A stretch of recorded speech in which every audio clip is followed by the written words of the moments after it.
ai bay ya nên tem chính tu ki lung lom na in iptir mo nang rek chung i bay kal piang ken huam ki du thu sam nge chu ne chang ki cha muang di om chang ki chung ar siang ka in eng chem chu rang ka chak lum lu a in ne lu ki dam san chai nang ma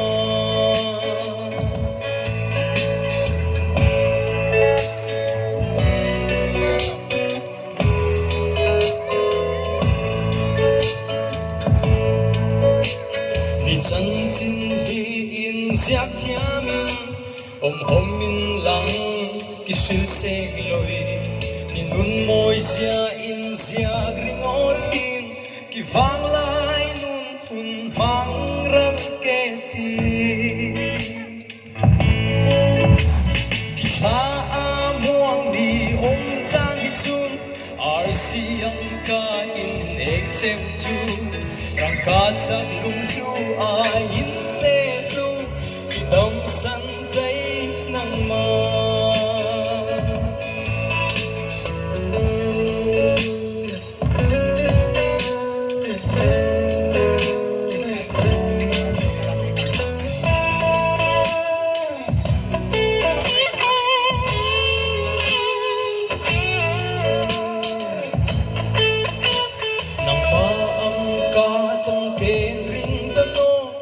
kol nai chai ya om thiam ding in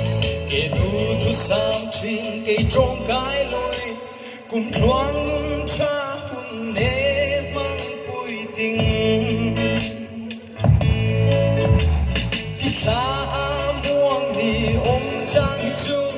ar siang ka in eng chem chu rang ka chak lu lu a in ne lu ki dam san chai nang ma